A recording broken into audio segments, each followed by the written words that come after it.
I remember that night like it was carved into my bones. The kind of memory that does not fade with time but grows sharper with every passing year. It was a Tuesday evening in late autumn. The kind of evening where the air smells like rain that has not yet fallen and the sky turns that deep shade of bruised purple just before darkness takes over completely. I was sitting in the living room of what I had been told was my home too. My son's house. The house I had helped them buy with the money I had saved for 30 years. I was folding laundry, not because anyone asked me to, but because that is what mothers do. We fill the silence with small acts of love, hoping they will be noticed, hoping they will matter. My daughter-in-law walked into the room. Her footsteps were soft but deliberate. I looked up and smiled at her the way I always did. Warm. Hopeful. She did not smile back. She stood there for a moment, her hands clasped in front of her like she was rehearsing something in her head. Then she spoke. "Mom, we need to talk." Her voice was calm. Too calm. The kind of calm that comes before a storm you did not see coming. I set the towel down slowly and nodded. "Of course, dear, what is it?" She sat down across from me but did not look me in the eye. Instead, she stared at the coffee table between us like the words she needed were written there. "Mom, I think it would be best if you found your own place." The words hung in the air like smoke. I did not understand them at first. Not because they were complicated, but because my mind refused to believe what my ears had just heard. "I'm sorry, what did you say?" She finally looked at me then. Her eyes were not angry. They were not sad either. They were just empty. Cold. "I think you should move out. We need our space. Our privacy. We are still newlyweds and we need time to build our own life without anyone else around." I felt something crack inside my chest. Not loudly. Not dramatically. Just a quiet fracture like ice breaking under pressure. But I stayed where I was. I did not cry. I did not shout. I simply asked, "Does our June know about this?" She hesitated for just a second. "Yes. We talked about it. He agrees." That was the moment I knew. Not when she said I had to leave, but when she said my son agreed. That was the moment I realized I had become a burden in the home I helped build. I nodded slowly and stood up. "I see. I will start looking for a place tomorrow." She looked almost surprised, like she expected me to fight, to beg, to make a scene. But I did not, because dignity is the only thing no one can take from you unless you hand it over. And I was not going to hand it over. Not to her. Not to anyone. "Thank you for understanding, Mom. I know this is hard, but it is for the best." I did not respond. I just walked to my room and closed the door behind me. I sat on the edge of my bed and stared at the wall. The room was small. Just big enough for a bed, a closet, and a chair by the window. I had moved into this room 2 years ago after my husband passed away. My son had insisted, "Mom, you cannot live alone anymore. Come stay with us. We have plenty of space. You are family." I had believed him. I had believed that family meant something. That blood was thicker than inconvenience. But I was wrong. I looked around the room at the few belongings I had brought with me. A photograph of my late husband. A small wooden box that held my mother's jewelry. A stack of books I had been reading to pass the time. This was all I had. And now I had to pack it up and leave. I did not sleep that night. I lay in bed staring at the ceiling, listening to the sounds of the house settling around me. I could hear my son and his wife talking in low voices in their bedroom down the hall. I could not make out the words. But I did not need to. I already knew what they were saying. "She is old. She is in the way. She will understand." The next morning I woke up early. I made tea the way I always did. Strong and sweet with a little cardamom. I sat at the kitchen table and watched the sun rise through the window. My son came downstairs first. He looked tired. Guilty. "Good morning, Mom." "Good morning, Beta." He poured himself a cup of tea and sat down across from me. For a moment neither of us spoke. Then he cleared his throat. "Mom, about last night. I know. I understand. I will start looking for a place today." He looked relieved. Too relieved. "Thanks, Mom. I knew you would understand. It is not that we do not want you here. We just need some time to ourselves, you know." I nodded. "Of course. You are newly married. You need your space." He smiled then. A small guilty smile that did not reach his eyes. "Exactly. I knew you would get it." I did not tell him that I did not get it. I did not tell him that his words felt like a knife twisting in my chest. I did not tell him that I had given up everything to raise him, and this was how he repaid me. I just smiled back. Because that is what mothers do. We swallow our pain so our children do not have to taste it. His wife came downstairs a few minutes later. She barely looked at me. Good morning. Good morning. She poured herself coffee and stood by the counter scrolling through her phone. The silence was thick and uncomfortable. I finished my tea and stood up. I will start packing today. She looked up then. Oh, there is no rush, Mom. Take your time. But her eyes said something different. Her eyes said the sooner the better. I spent the next 3 days packing my things. It did not take long. A lifetime of memories fit into 2 suitcases and 3 cardboard boxes. My son helped me carry them to the car. He did not say much. Just mumbled things like be careful and let me know if you need anything. His wife stood in the doorway watching. She did not help. She did not hug me goodbye. She just waved. A small polite wave like I was a guest leaving after a weekend visit. I got into the car and looked back at the house one last time. The house I had helped pay for. The house I had cleaned and cooked in and filled with love. The house that was no longer mine. My son leaned into the window. Drive safe, Mom. Call me when you get there. I will. He stepped back and I started the engine. As I drove away, I did not cry. Not yet. I just kept my eyes on the road and my hands steady on the wheel. Because I knew that if I let myself break now, I might never put myself back together. I had rented a small apartment on the other side of town. It was nothing special. Just a 1-bedroom with a tiny kitchen and a balcony that overlooked a parking lot. But it was mine. I carried my boxes up the stairs one at a time. No one helped me. No one was there to hold the door open or ask if I needed a hand. I was alone. Completely alone. I set the last box down in the middle of the empty living room and looked around. The walls were bare. The floors were cold. The air smelled like paint and old carpet. This was my new home. This was my new life. I sat down on the floor and finally let myself cry. Not loud sobs.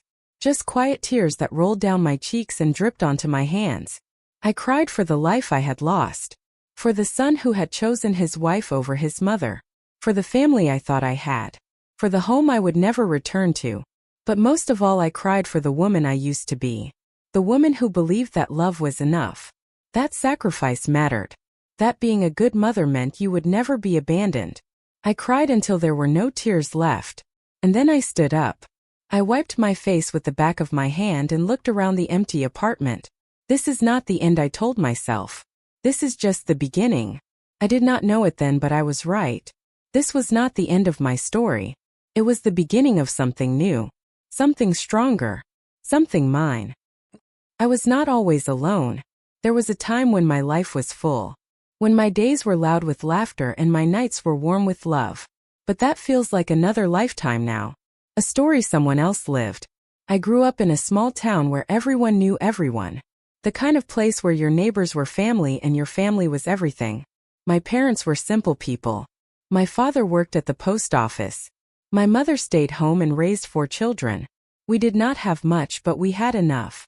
Enough food. Enough clothes. Enough love. I was the eldest. The responsible one. The one who helped my mother cook and clean and take care of my younger siblings. I learned early that being a woman meant putting others first. That your needs came last. That love was measured in sacrifice. I met my husband when I was 19. His name was Raghav. He was kind and quiet and worked as an accountant at a textile factory. We were married within 6 months. Back then that was how things were done. You met someone your parents approved of and you built a life together. Love was not the starting point. It was something you grew into. And I did love him. Not in the wild, passionate way you see in movies, but in the steady, dependable way that lasts. He was a good man. Not perfect, but good. We had our June 3 years into our marriage. He was my first and only child. I had wanted more, but it was not meant to be. So I poured all my love into him. Every ounce of energy I had went into making sure he had a good life. Raghav worked long hours. Sometimes he worked 2 jobs to make sure we had enough money. I stayed home and raised our June. I cooked his meals. I helped him with his homework. I stayed up late sewing his school uniforms and woke up early to pack his lunch. I was not a perfect mother, but I was a present one. Arjun was a bright child, curious and kind and full of questions. He loved books and science and building things with his hands. I used to watch him play and think to myself that he would grow up to be someone important, someone good. And he did. He worked hard in school. He got into a good college. He became an engineer just like he always wanted. I was so proud of him, so proud that sometimes it hurt, because I knew that all the sacrifices had been worth it. All the sleepless nights, all the meals I skipped so he could have more, all the dreams I gave up so he could chase his. It had all been worth it. Raghav passed away when Arjun was 25. It was sudden. A heart attack in the middle of the night. One moment he was there. The next he was gone. I did not know how to process it. How do you mourn someone who was part of every single day of your life? How do you wake up in an empty bed and pretend that everything is fine? I did not cry at the funeral. I stood there silent and numb while people offered their condolences. I nodded and thanked them and accepted their casseroles and their pity. But inside I was screaming. Arjun was devastated. He had always been close to his father. They used to sit together in the evenings and talk about work and life and dreams. Now that was gone. I tried to be strong for him. I tried to hold it together so he would not fall apart. But at night when I was alone I would lie in bed and stare at the ceiling and wonder how I was supposed to keep going. The months after Raghav died were the hardest of my life. I had to figure out how to live on my own, how to pay bills and manage finances and make decisions without anyone to lean on. I had always been dependent on my husband, not because I was weak, but because that was the role I had been taught to play. The wife, the mother, the supporter. Now I had to be everything. I got a job at a local school as a teacher's aide. It did not pay much, but it was enough to get by. I lived simply. I cooked small meals for one. I kept the house clean even though no one was there to see it. I went to temple every week and prayed for strength. Arjun visited me often. He would come over for dinner and we would sit and talk about his job and his friends and his plans for the future. I loved those evenings. They made me feel less alone. Then he met her, Priya. He brought her home one Sunday afternoon and introduced her as his girlfriend. She was beautiful, tall and polished with perfect hair and expensive clothes. She worked in marketing at a big company in the city. She was confident and articulate in everything I was not. I liked her immediately, not because she was warm or kind, but because Arjun loved her, and I loved him. So I welcomed her into my home. I cooked her favorite dishes. I asked her about her family and her work. I tried to make her feel comfortable. She smiled and thanked me, but there was something distant in her eyes. Something cold. I told myself I was imagining it, that I was just being an overprotective mother, that every woman feels a little possessive of her son. But I was not imagining it. Arjun and Priya got married 2 years later. It was a big wedding, expensive and elaborate with hundreds of guests. I did not know most of them. I stood in the corner wearing the sari Arjun had bought me and watched as my son became someone else's. I was happy for him, truly, but I was also sad, because I knew that things would never be the same. And I was right. After the wedding, Arjun moved into a new apartment with Priya. I stayed in my old house alone. He called me every few days. He visited once a month. But it was not the same. He was busy with his new life, his new wife, his new responsibilities. I understood. I did not complain. I just kept living my quiet life and hoped that one day he would need me again. That day came sooner than I expected. Arjun called me one evening and told me that he and Priya had bought a house. A big house with 3 bedrooms and a garden. Mom, we want you to move in with us. You should not be living alone. We have plenty of space. It will be good for all of us. I hesitated. Are you sure, Beta? I do not want to be in the way. You will not be in the way, Mom. You are family. Please, move in with us. I said yes. Not because I wanted to, but because I thought it was what he wanted. I thought he needed me. I thought I still mattered. I sold my old house and moved into theirs.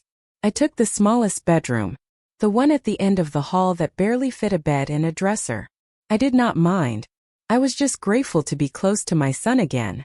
First, things were good. Priya was polite. She smiled when I cooked dinner. She thanked me when I helped with the laundry. But slowly things began to change. She stopped smiling. She stopped saying thank you. She started making little comments. Mom, you do not have to cook every night. We can order food. Mom, you do not need to clean. We have a maid coming next week. Mom, you do not have to wait up for us. Go to bed. At first I thought she was being considerate. But then I realized what she was really saying. You are not needed here. You are not wanted here. You are in the way. I tried to make myself smaller. I tried to stay out of sight.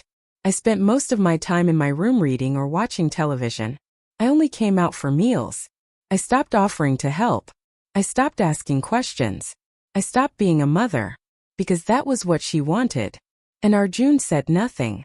He saw what was happening. He saw the way she spoke to me. He saw the way I disappeared into myself. But he said nothing. He chose silence. And silence is a choice. Looking back now, I realize I should have left sooner. I should have seen the signs. I should have known that I was not welcome. But I stayed. Because I loved my son. Because I thought things would get better. Because I did not want to be alone again. But staying cost me more than leaving ever could have. Cost me my dignity. My peace. My sense of self. And when they finally asked me to leave, I realized something. I had never asked for much. I never asked for luxury or praise or recognition. I just wanted to be part of my son's life. To be loved. To be remembered. But even that was too much to ask. There is a moment in every relationship when you realize that love is not unconditional. That the people you thought would stand by you forever have conditions you never knew existed. For me, that moment came slowly. Not all at once. But in small, quiet ways that added up over time until the weight of it crushed me. It started with little things. Things so small that I told myself I was being sensitive. That I was overreacting. That I was reading too much into nothing. But they were not nothing. They were everything. Priya stopped inviting me to family dinners. Not the ones at home. But the ones outside. The ones at restaurants or at her parents' house. Mom, you do not have to come. It is just a small get-together. You will be bored. First I believed her. I thought she was trying to spare me the trouble. But then I saw the photos on social media. Her entire family was there. Her parents. Her siblings. Her aunts and uncles and cousins. Everyone except me. I was not part of the family. I was just the woman who lived in their house. Then there were the comments. Small cutting remarks disguised as jokes. Mom, you are so old-fashioned. No one does things like that anymore. Mom, you worry too much. You need to relax. Mom, you do not understand how things work now. Times have changed. Each comment felt like a tiny slap. Not hard enough to leave a mark. But enough to sting. Enough to remind me that I did not belong. I started noticing other things too. The way she would roll her eyes when I spoke. The way she would interrupt me mid-sentence to talk to Arjun about something else. The way she would leave the room when I entered. It was like I was invisible. Or worse. Like I was a burden she had to endure. And Arjun. My sweet boy. My only son. He did nothing. He sat there and watched as his wife slowly erased me from their life. He said nothing when she dismissed me. He said nothing when she ignored me. He said nothing when she made me feel like I was an inconvenience. I tried talking to him once. It was late at night and he had just come home from work. I made him tea and we sat in the kitchen together. Beta, can I talk to you about something? Sure, Mom, what is it? I hesitated. I did not want to sound like I was complaining. I did not want to be that mother. The one who causes problems. The one who cannot let go. But I had to say something. I feel like Priya is not happy with me being here. He frowned. What do you mean? I do not know. She just seems distant. Like she does not want me around. Mom, you are overthinking it. Priya is just stressed with work. She does not mean anything by it. But Beta, she barely talks to me. She leaves the room when I walk in. She does not invite me to family events. I feel like I am in the way. He sighed. Mom, you are not in the way. This is your home. But you have to understand that Priya and I need our space too. We are still adjusting to married life. It is not personal. But it was personal. It was deeply personal. Because it was not just about space. It was about respect. About kindness. About treating me like I mattered. And I did not matter to her. I could see it in her eyes every time she looked at me. I was an obstacle. Something she had to tolerate until she could find a way to remove me. I stopped trying to talk to Arjun after that. What was the point? He had already chosen his side. And it was not mine. The breaking point came one evening in early September. I had cooked dinner like I always did. Nothing fancy. Just rice and dal and vegetables. Simple food. Comfort food. I set the table and called them down. Priya came first. She looked at the table and frowned. Mom, I told you we were going out for dinner tonight. No, you did not. Yes, I did. I texted Arjun this morning. I did not see any text. And even if she had sent one, why did it matter? I had already cooked. The food was ready. We could have just stayed home. But that was not what she wanted. She wanted control. She wanted to remind me that this was her house. Her rules. Her life. Arjun came downstairs a moment later. He looked uncomfortable. Sorry, Mom. Priya made reservations. We did not know you were cooking. I felt my throat tighten. It is fine. I will just put everything away. Priya grabbed her purse and headed toward the door. We will be back late. Do not wait up. And just like that they were gone. I stood there in the kitchen staring at the table full of food that no one would eat. I had spent 2 hours cooking. 2 hours chopping and stirring and seasoning. And for what? For nothing. For no one. I sat down at the table and served myself a small plate. I ate alone in the silence. The food tasted like ash. That night I lay in bed and stared at the ceiling. I thought about my life. About all the years I had spent taking care of others. My parents. My husband. My son. I had given everything I had. My time. My energy. My dreams. And this was what I got in return. Loneliness. Rejection. Invisibility. I thought about my mother. She had been the same way. Always giving. Always sacrificing. Always putting everyone else first. I used to watch her when I was young and think that I would never be like that. I would never lose myself in other people. But I had. I had become exactly like her. And now I was paying the price. The next few weeks were unbearable. Priya barely spoke to me. Arjun avoided me. I spent most of my time in my room. I stopped cooking for them. I stopped cleaning. I stopped trying. What was the point? They did not want me there. They had made that clear. Then came the night she told me to leave. And everything fell apart. But even as I packed my things and prepared to go, I realized something. This was not just about me being kicked out. This was about power. About control. About someone deciding that I was not worth keeping around. And I had let it happen. I had stayed quiet. I had made myself small. I had swallowed every insult and every rejection because I thought that was what love required. But love should never require you to disappear. Love should never make you feel like you are too much or not enough. Love should never be conditional. And the love I had been receiving was not love at all. It was tolerance. And tolerance is not the same thing as acceptance. I see that now. I wish I had seen it sooner. The first week in my new apartment was the hardest. Not because the space was unfamiliar, but because the silence was deafening.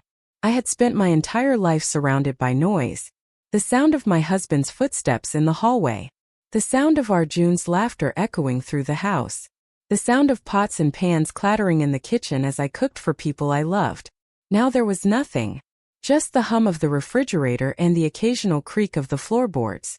I would wake up in the morning and forget where I was. I would reach for Raghav's side of the bed and find it empty.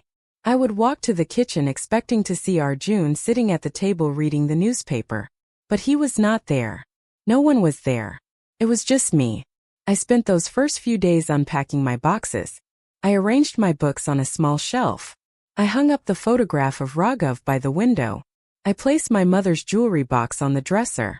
These were the only things I had left. The only proof that I had lived a full life. That I had been loved. That I had mattered. I did not cry anymore. I had cried enough. Now I just felt numb. Like I was moving through the world in slow motion while everyone else raced past me. Arjun called me on the third day. His voice was cheerful. Too cheerful. Hey Mom, how are you settling in? I am fine, Beta. Good, good. Let me know if you need anything, okay? I will. There was a pause. An awkward silence that neither of us knew how to fill. Okay, well, I will let you go. Talk soon. Okay, Beta. Take care. He hung up. I stared at the phone in my hand and felt a strange emptiness settle over me. He had called out of obligation. Not out of love. Not out of concern. Just out of duty. Because that is what good sons do. They check in on their mothers. They make sure they are not dead. And then they go back to their lives and forget about them until the next phone call. I did not hear from him again for 2 weeks. During that time I tried to build a routine. I woke up at 6 every morning. I made tea. I sat on the balcony and watched the world wake up around me. I went for walks in the park nearby. I bought groceries. I cooked small meals for one. I read books. I watched television. I went to bed early. It was a quiet life. A simple life. But it was mine. No one told me what to do. No one made me feel like I was in the way. No one dismissed me or ignored me or treated me like I was invisible. I was alone. But I was free. Still, there were moments when the loneliness became too much. Moments when I would sit on the couch and stare at the walls and wonder if this was all there was left. If this was how I would spend the rest of my life. Alone in a small apartment with no one to talk to and nothing to look forward to. I thought about calling Arjun. About telling him how I felt. About asking him to visit. But I did not. Because I knew he would not come. He had his own life now. His own responsibilities. His own wife. I was no longer a priority.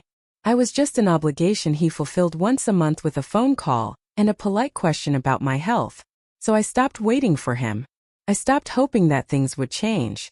I stopped believing that he would wake up one day and realize that he had made a mistake. Instead, I focused on myself.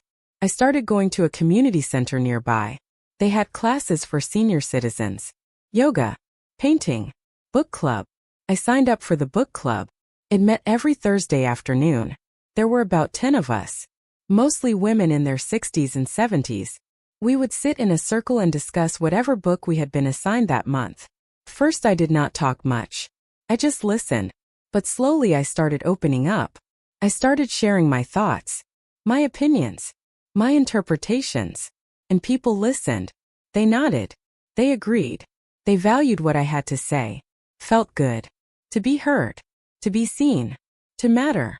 I made a friend there. Her name was Mira. She was 72 years old and had been widowed for 5 years. She lived alone in an apartment 2 blocks away from mine. We started having tea together after book club. We would sit in a small cafe and talk about everything. Our lives. Our families. Our regrets. Our hopes. Mira had 2 daughters. Both of them lived abroad. One in America. One in Canada. They called her every week, but they never visited. They were too busy with their own lives. Their own families. Their own problems. I understood that. I understood what it felt like to be forgotten. Mira and I became close quickly. She was the first person I told about what had happened with Arjun and Priya. I had been holding it in for so long, carrying the weight of it alone. But one afternoon over tea I finally let it out. I told her everything. About how they had asked me to leave. About how my son had chosen his wife over me. About how I felt like I had failed as a mother. Mira listened without interrupting. When I finished, she reached across the table and took my hand. You did not fail. You gave him everything you had. That is not failure. That is love. But he does not love me back. He does. He just does not know how to show it. Men are complicated that way. They think providing is the same as caring. They think distance is the same as respect. But you and I know better. We know that love is presence. Love is showing up. Love is making someone feel like they matter. I nodded. Tears filled my eyes, but I blinked them away. What do I do now? You live. You build a life that does not depend on him. You find joy in small things. You stop waiting for him to validate you. You validate yourself. Her words stayed with me. I repeated them to myself every morning when I woke up. You validate yourself. You do not need anyone else to tell you that you are enough. You are enough. Just as you are. Slowly I started to believe it. I started to feel lighter. Like a weight had been lifted off my shoulders. I stopped checking my phone every hour hoping for a call from Arjun.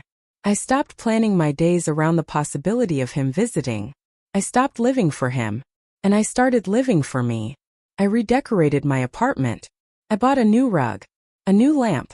Some plants for the balcony. I made the space feel like mine. I started cooking again. Not out of obligation, but because I enjoyed it. I made elaborate meals just for myself. I set the table with a nice plate and a glass of water. I ate slowly, savoring every bite. I treated myself the way I had always treated others.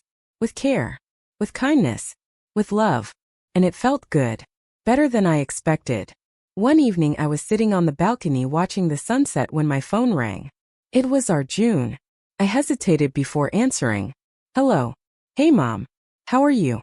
I am good, Beta. How are you? I am okay. He sounded tired. Strained. Is everything alright?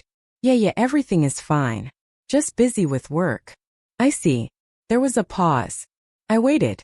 Mom, can I ask you something? Of course. Do you ever feel like you made a mistake? What do you mean? I do not know. Like you chose the wrong path. Or made the wrong decision. And now you are stuck. I thought about his question. About all the choices I had made in my life. Some of them had been mistakes. Some of them had been necessary. But none of them had been wrong. Because every choice had led me here. To this moment. To this version of myself. We all make mistakes, Beta. That is part of being human. But we are never truly stuck. We always have the power to change. To choose differently. To start over. He was quiet for a long time. Then he said something that surprised me. I miss you, Mom. I wanted to say I miss you too. I wanted to say come visit me. I wanted to say I forgive you. But I did not. Because I was not ready. Not yet. Instead I said, I am here, Beta. Whenever you are ready. We hung up. I sat there for a long time staring at the darkening sky. Something had shifted. I did not know what it was yet.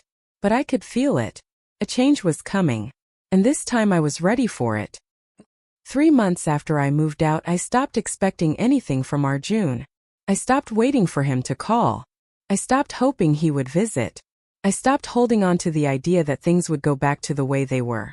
Because they would not. And that was okay. I had built a life without him. A small, quiet life that belonged to me. I had my routines. My book club. My friendship with Mira. My little apartment that smelled like jasmine and fresh coffee. I was okay. Not happy. Not yet. But okay. And okay was enough. Then one Saturday afternoon my phone rang. It was a number I did not recognize. I almost did not answer. But something told me to pick up. Hello. There was a pause. Then a voice I had not heard in months. Mom. It was Priya. I froze. My first instinct was to hang up. But I did not. Priya. Is everything alright? Her voice was shaky. Uncertain. Yeah. No. I do not know. I waited. I did not offer comfort. I did not ask what was wrong. I just waited. Can I come see you? I blinked. What? Can I come see you? I need to talk to someone. Why? I do not know. I just do not have anyone else. There was something in her voice. Something broken. For a moment I felt a flicker of satisfaction. The woman who had pushed me out of her life was now asking me for help. But I pushed that feeling down. I am home. You can come by if you want. Thank you. I will be there in an hour. She hung up. I sat there staring at the phone trying to make sense of what just happened. Priya was coming here. To my apartment. After everything she had done. After everything she had said. Why? I did not have time to think about it. I cleaned the apartment quickly. I made tea. I set out 2 cups. Then I sat on the couch and waited. She arrived exactly 1 hour later. I heard the knock on the door and took a deep breath before opening it. She stood there looking nothing like the polished, confident woman I remembered. Her hair was messy. Her eyes were red. She looked exhausted. Come in. She stepped inside and looked around. It is nice. Thank you. We stood there in awkward silence for a moment. Then I gestured to the couch. Sit. I will get the tea. I brought the tea out and handed her a cup. She held it in both hands like she was trying to warm herself. Thank you. I sat down across from her and waited. I am sorry for just showing up like this. It is fine. I did not know who else to call. She looked down at her cup. Her hands were shaking slightly. What is going on, Priya? She took a deep breath. Arjun and I have been fighting. A lot. I see. It is not just small arguments. It is big things. Things I do not know how to fix. What kind of things? She hesitated. Everything. Money. Work. The house. I listened without interrupting. He has been working late almost every night. When he comes home he barely talks to me. He just eats dinner and goes to bed. I try to talk to him but he shuts down. He says I do not understand. That I expect too much. That I am never satisfied. And maybe he is right. Maybe I do expect too much. But I just want him to be present. To care. To try. She wiped her eyes with the back of her hand. I feel so alone. I felt a strange mix of emotions. Part of me wanted to comfort her. To tell her that everything would be okay. But another part of me remembered how she had treated me. How she had made me feel alone in a house full of people. How she had pushed me out without a second thought. So I stayed quiet. And then my parents started pressuring me. They keep asking when we are going to have kids. They say we have been married long enough. That it is time. But I am not ready. I do not even know if I want kids. And our June does not either. But we cannot tell them that. So we just keep lying. Keep pretending everything is fine. And I am so tired. I am tired of pretending. Tired of fighting. Tired of feeling like I am failing at everything. She broke down then. Quiet sobs that shook her whole body. I watched her cry and felt nothing. No pity. No sympathy. Just a cold detachment. She had made her choices. And now she was living with the consequences. After a few minutes she wiped her face and looked up at me. I know I do not deserve your help. I know I was awful to you. I know I hurt you. But I do not know what else to do. I do not know how to fix this. I took a sip of my tea and chose my words carefully. What do you want me to say, Priya? I do not know. I just need someone to listen. I have been listening. She nodded. I know. Thank you. But I do not think I can help you. Why not? Because you did not just hurt me. You erased me. You made me feel like I did not matter. Like I was a burden. And now that your life is falling apart you come to me because you have no one else. Her face crumpled. I know. I know I was horrible. I am sorry. Sorry does not change what happened. I know. And it does not change how you made me feel. I know. She looked at me with desperate eyes. Please. Just tell me what to do. I set my cup down and leaned forward. You want my advice? Yes. Stop pretending. Stop lying to yourself and everyone around you. If you do not want kids then do not have them. If you are unhappy then say so. If your marriage is broken then fix it or leave it. But stop waiting for someone else to solve your problems for you. She stared at me like I had slapped her. I cannot just leave. Why not? Because I love him. Do you? Or do you just love the idea of him? The idea of being married. The idea of having a perfect life. I do not know. She whispered. Then figure it out. Because right now you are drowning and you are trying to pull everyone else down with you. She stood up abruptly. I should go. Priya. She stopped at the door but did not turn around. You hurt me. You treated me like I was nothing. And I will never forget that. But I do not hate you. I just do not trust you. She nodded slowly. I understand. And then she left. I sat there for a long time after she was gone. I did not feel victorious. I did not feel satisfied. I just felt tired. Tired of carrying other people's pain. Tired of being the one everyone turned to when their lives fell apart. I had spent my whole life being strong for others. Now I needed to be strong for myself. 2 weeks later Arjun called. Mom, can I come see you? Of course, Beta. He arrived the next day. He looked thinner. Older. There were dark circles under his eyes. We sat on the balcony with tea. For a while neither of us spoke. Then he said, Priya told me she came to see you. Yes. She said you were honest with her. I was. He nodded. I am sorry, Mom. For what? For everything. For asking you to leave. For choosing Priya over you. For not standing up for you when I should have. I looked at him. Really looked at him. And I saw a man who was tired. A man who had made mistakes.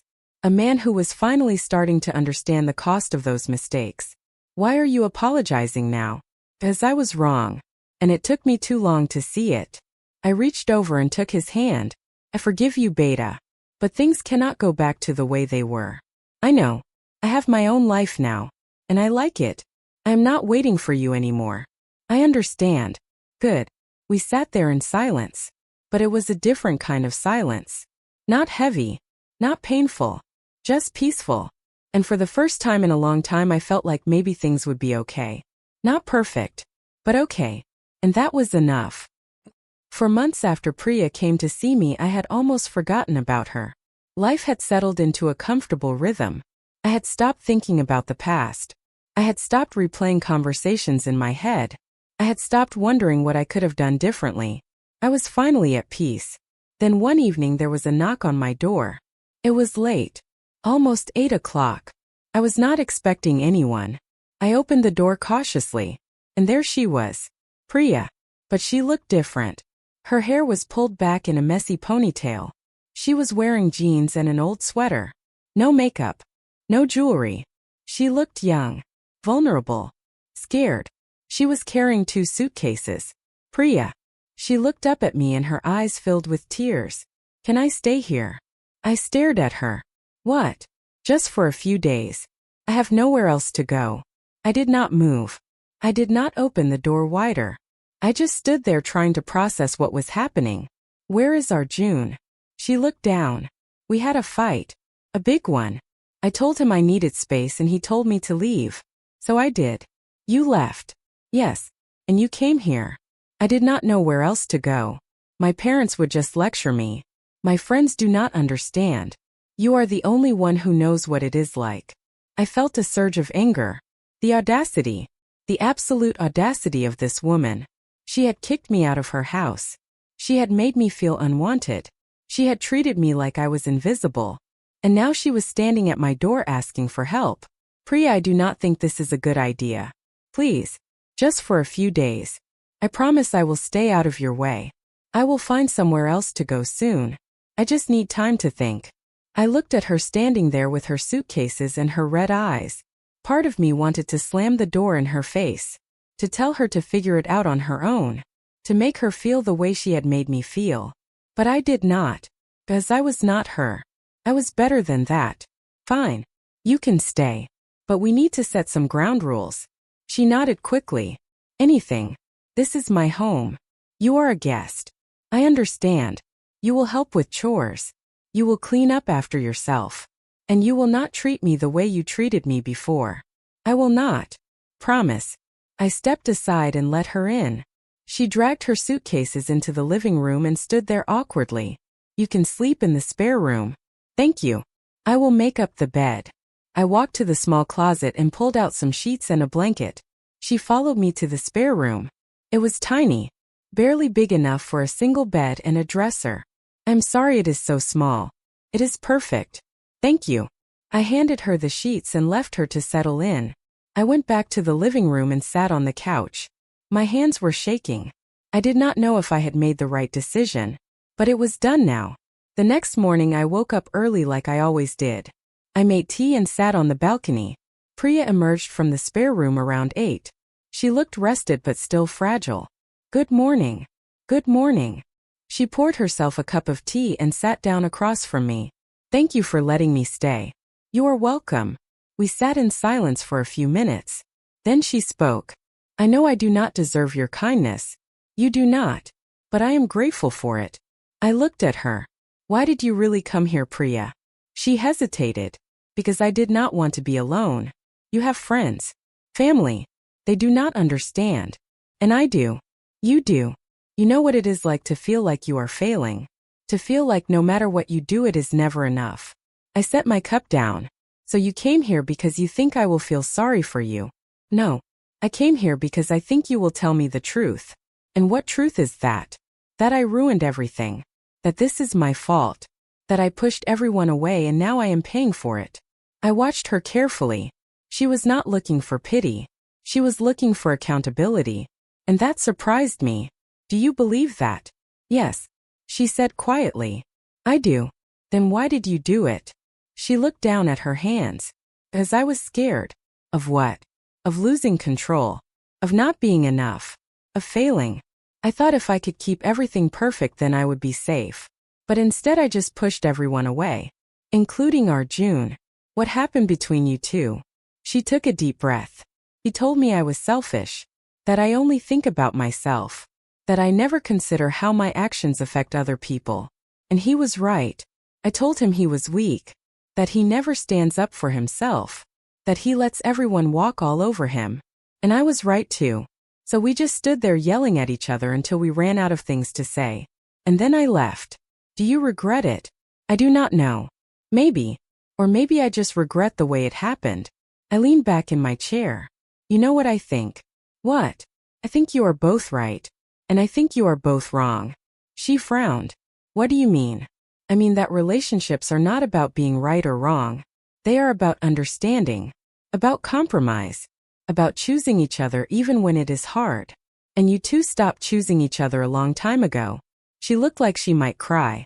I do not know how to fix it. Maybe you cannot. You think we should get divorced. I think you should figure out what you really want. Not what your parents want. Not what society expects. But what you want. And if that means staying together, then you need to fight for it. And if it means walking away, then you need to have the courage to do that too. She nodded slowly. You are right. I know I am. She smiled a little. You are very wise. I am very old. There is a difference. She laughed. A small genuine laugh. And for the first time since she arrived, I saw a glimpse of the person she could be. Not the cold, distant woman who had pushed me out, but someone real. Someone human. Over the next few days, Priya and I fell into a routine. We had breakfast together. We took walks in the park. We watched television in the evenings. We did not talk about Arjun much. We did not talk about the past. We just existed in the same space without expectation or judgment. And slowly something shifted. She started asking me questions. About my life. About my marriage. About my regrets. I answered honestly. I told her about Raghav. About how our marriage had not been perfect, but it had been real. About how we had fought and made up and chosen each other every single day. I told her about raising Arjun. About the sacrifices I had made. About the things I had given up. I told her about the loneliness I felt after Raghav died. About how hard it was to rebuild my life. She listened. Really listened. And I could see her processing it all. Trying to understand. Trying to learn. One evening we were sitting on the balcony when she said something that surprised me. I was wrong about you. What do you mean? I thought you were weak. I thought you let people walk all over you. But you are not weak. You are strong. Stronger than I will ever be. I looked at her. Strength is not about never breaking, Priya. It is about putting yourself back together when you do. She nodded. I am starting to understand that. A week after she arrived, Arjun called me. Mom, is Priya there? Yes. Can I talk to her? You should ask her that. He sighed. Will you just put her on the phone? No. If you want to talk to her, you can come here. There was a long pause. Fine. I will be there in an hour. He hung up. I walked to the spare room where Priya was reading. Arjun is coming. She looked up sharply. Why? He wants to talk to you. She closed her book. I do not know if I am ready. Then tell him that. But do not run away. Not this time. She nodded. Okay.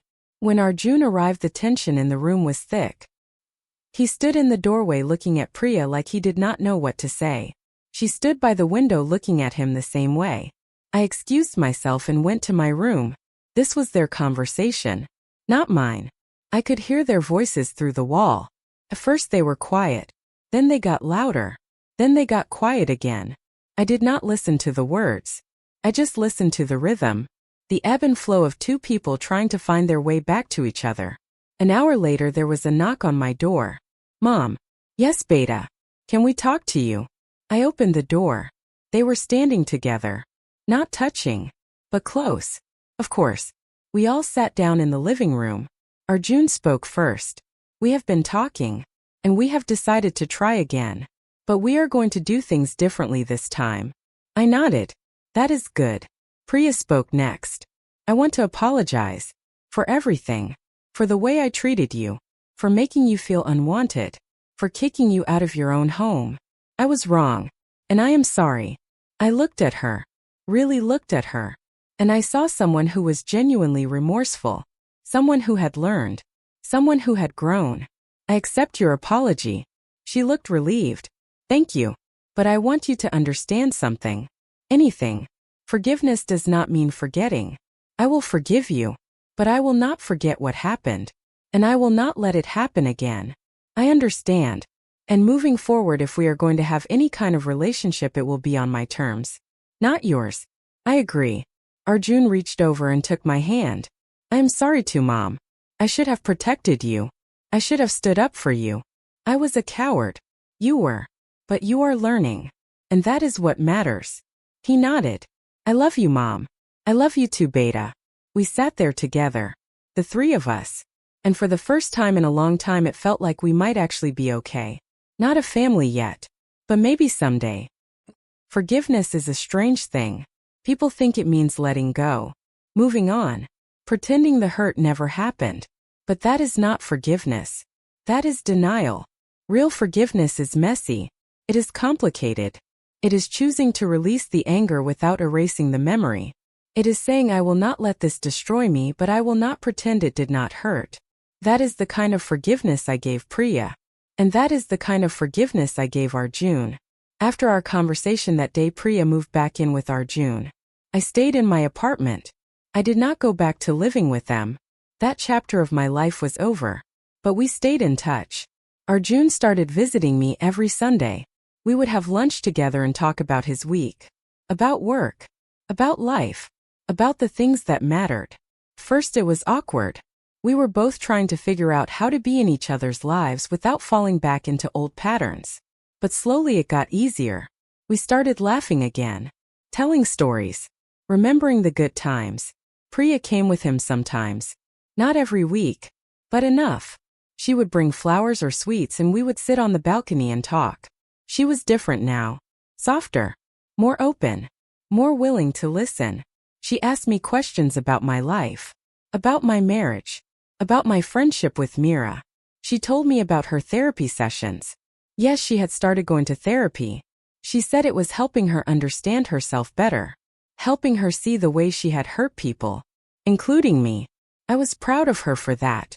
It takes courage to face your own flaws. To admit that you were wrong. To try to be better. One Sunday afternoon, she and I were sitting alone while Arjun went to get groceries. She looked at me and said something I will never forget. I used to think being strong meant never needing anyone. Never asking for help. Never showing weakness. But you taught me that is not strength. That is just fear. I smiled. Took me a long time to learn that too. How did you do it? How did you survive everything you went through and still stay kind? I thought about her question. I did not stay kind. Not always. There were days I was angry. Days I was bitter. Days I wanted to hurt the people who hurt me. But I realized that anger was only hurting me. It was not changing the past. It was not making me feel better. It was just keeping me stuck. So I let it go. Not because they deserved my forgiveness, but because I deserved my peace. She wiped her eyes. I want to be like that. I want to let go. But I do not know how. Takes time. And it takes practice. You have to choose it every day. Some days will be easier than others. But you have to keep choosing. She nodded. Thank you. For what? For not giving up on me. I reached over and squeezed her hand. We all deserve a second chance. Even you. Over the next few months, our relationship continued to grow. Not quickly, but steadily. Priya started calling me just to talk. Not because she needed something, but because she wanted to. She would tell me about her day. About a funny thing that happened at work. About a new recipe she tried. And I would listen. Really listen. Because I knew what it felt like to have no one to talk to feel invisible. And I did not want her to feel that way. Arjun started including me in family decisions again. He would call and ask for my advice. About his career. About his marriage. About life. I did not tell him what to do. I just listened and offered perspective. And he valued that. I could hear it in his voice. One evening he called me sounding excited. Mom, Priya and I have been talking. Yes, Beta. We want to buy a bigger house. That is wonderful. And we want you to come see it before we make an offer. We want to make sure you like it too. I paused. Why does my opinion matter? Because you are family, Mom. And we want you to be part of our lives. Not just on Sundays, but really part of our lives. I felt tears prick my eyes. I would love that, Beta. Good. We will pick you up this Saturday. Okay. That Saturday they picked me up and we drove to see the house. It was beautiful. A 2-story house with a big garden and large windows that let in natural light. What do you think, Mom? I walked through the rooms taking it all in. It is perfect. Priya smiled. We were hoping you would say that. Why? Because we want you to live with us. I stopped walking. What? Arjun stepped forward. We have been talking about it for weeks. We want you to move in with us. Not as a guest, but as part of the family. There is a room downstairs with its own bathroom. It is private but still part of the house. You would have your own space but you would not be alone. I looked at both of them. Are you sure? Priya nodded. We are sure. I know I do not deserve another chance. I know I hurt you, but I want to make it right.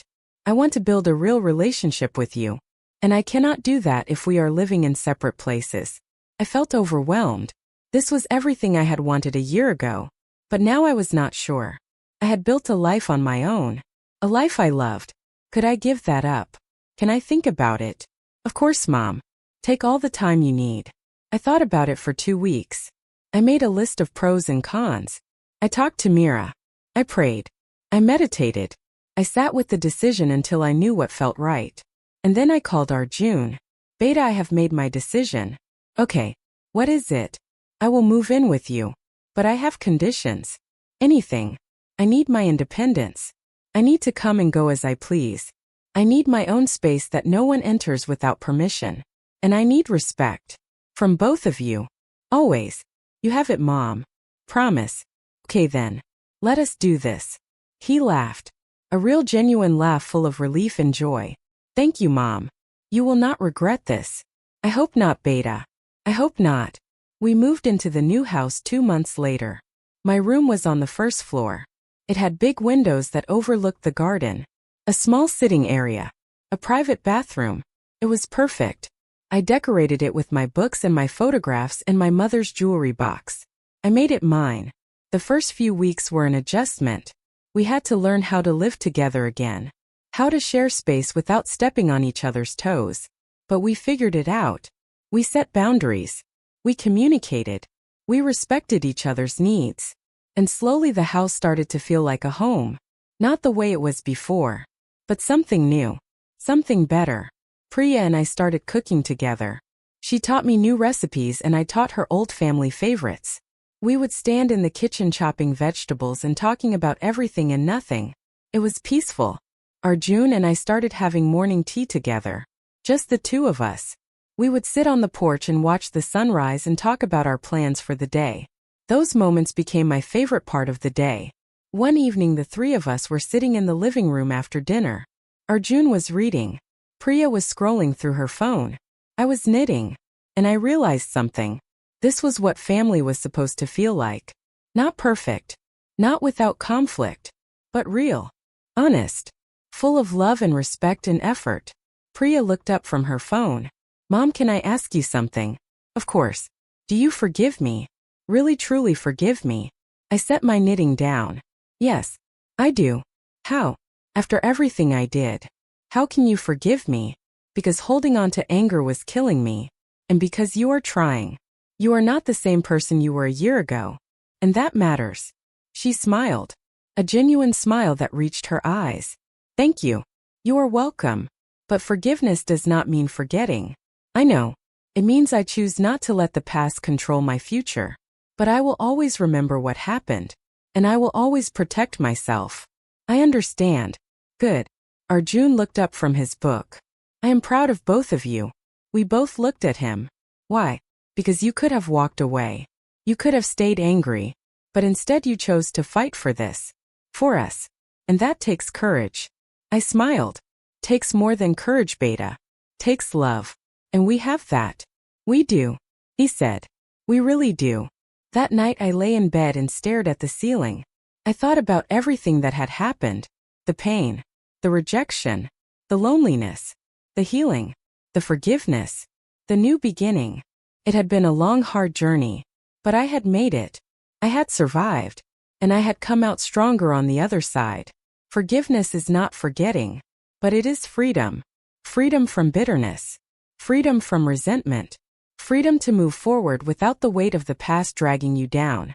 And that freedom is worth more than anything. A year after I moved into the new house, I realized something. I was happy. Not the fleeting surface-level happiness that comes and goes with good days and bad days, but deep-rooted contentment. The kind that settles into your bones and makes you grateful to wake up each morning. It had been a long time since I felt that way. Maybe I had never felt that way. My life had always been defined by duty, by sacrifice, by putting others first. But now I was living for myself. And I was still part of a family. It was possible to do both. I just had not known it before. Arjun and Priya had kept their promise. They respected my space. They valued my opinion. They included me in decisions but did not make me responsible for everything. I was part of their life. But I also had my own life. I still went to book club every Thursday. I still had tea with Mira twice a week. I still took long walks in the park and sat on the balcony reading in the evenings. But now I also had family dinners, movie nights, conversations that lasted late into the night. I had balance. And balance was everything. One Sunday morning, Arjun and I were having our usual tea on the porch when he said something that surprised me. "Mom, do you remember when I was 10 and I broke your favorite vase?" I laughed. "Of course I do. You were playing cricket in the house even though I told you not to. I was so scared you were going to be furious." I was furious. But you did not yell. You just looked at me and said, "Accidents happen, but we have to take responsibility for them." And then you made me save my allowance to buy you a new one. Took me 6 months. I smiled at the memory. You were so proud when you finally had enough money. I was. Because I learned that my actions have consequences. And that taking responsibility is part of growing up. I wish I had remembered that lesson when I asked you to leave. I reached over and squeezed his hand. You remembered it eventually. That is what matters. He looked at me. "Do you ever regret coming back?" "No. Not for a second. Even after everything that happened. Even after everything that happened. Because this is different. This is built on respect. Not obligation." He nodded. "I am glad you are here." "Me too, Beta. Me too." Later that afternoon, Priya and I were working in the garden. She had developed a love for gardening over the past year. She said it helped her clear her mind. We were planting flowers when she suddenly stopped and looked at me. "Can I tell you something?" "Of course. I talked to my mother last week." "Oh, how did that go?" "It was hard. I told her that Arjun and I are not planning to have kids anytime soon. Maybe not ever." "What did she say?" "She was upset. She said I was being selfish. That I was wasting my life. That I would regret it. And what do you think?" She smiled. "I think I am finally living my life the way I want to. Not the way everyone else thinks I should. And that feels good. I am proud of you." "Thank you. That means a lot." We went back to planting in comfortable silence. After a while she spoke again. "You know, I used to think that being a wife and a daughter-in-law meant losing yourself. Becoming whoever your husband and his family needed you to be. But you taught me that is not true. You taught me that you can be part of a family and still be yourself." I smiled. "Took me a long time to learn that. But you did. And now you are teaching me. That is what family is supposed to do. Teach each other. Grow together." She wiped her hands on her jeans and looked at me. "I'm really glad you are here." "Me too." That evening the three of us had dinner together. We talked and laughed and shared stories about our day. Felt easy. Natural. Like this was how it had always been. After dinner Arjun and Priya cleaned up while I sat in the living room with a cup of tea. I looked around at the home we had built together. The photographs on the walls. The plants by the window. The books on the shelves. This was not just their house. It was our home. And it was built on something stronger than blood or obligation. It was built on respect. On effort. On the choice to show up for each other every single day. Later that night I was getting ready for bed when there was a knock on my door. "Come in." It was Priya. She stood in the doorway looking hesitant. "Is everything okay?" "Yes. I just wanted to say good night." I smiled. "Good night, Priya." "And Mom?" "Yes. Thank you." "For what?" "For giving me a second chance. For teaching me what it means to be part of a family. for showing me that it is never too late to change. I walked over and hugged her. She hugged me back tightly. You are welcome. When she left, I sat on the edge of my bed and thought about how far we had all come. A year ago, I had been alone in a tiny apartment wondering if my life had any meaning left. Now I was surrounded by people who loved me, who valued me, who chose me, not because they had to, but because they wanted to. That night I slept deeply, the kind of sleep that comes when you are finally at peace, when you know that you are exactly where you are supposed to be. The next morning I woke up to the smell of coffee and the sound of laughter. I walked into the kitchen and found Arjun and Priya making breakfast together. They were arguing playfully about the right way to make pancakes. Good morning, Mom. Good morning. Priya handed me a cup of coffee. We are making pancakes. Or at least trying to. I laughed. Need any help? No. You sit. We have got this. I sat at the kitchen table and watched them. They were happy. Really truly happy. And so was I. This was what I had been searching for my whole life. Not perfection. Not a life without conflict or pain. But a life where I was seen. Where I was valued. Where I was loved. A life where I did not have to shrink myself to make others comfortable. A life where I could be fully myself and still belong. That is what this home was. A place where we could all be ourselves. Where we could make mistakes and learn from them. Where we could hurt each other and heal together. Where love was not conditional. It was constant. As I sat there sipping my coffee and watching my son and daughter-in-law bicker over pancakes, I realized something. I had spent so much of my life waiting. Waiting for my husband to come home. Waiting for my son to need me. Waiting for someone to see me. To choose me. To make me feel like I mattered. But I did not have to wait anymore. Because I had chosen myself. And in doing that, I had built a life worth living. A life full of love and laughter and purpose. A life that was mine. And that was the greatest gift of all. Breakfast was loud and chaotic. The pancakes were slightly burnt. The coffee was too strong.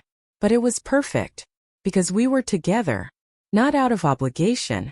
Not out of guilt. But out of love. Real messy and perfect love. And that was enough. More than enough.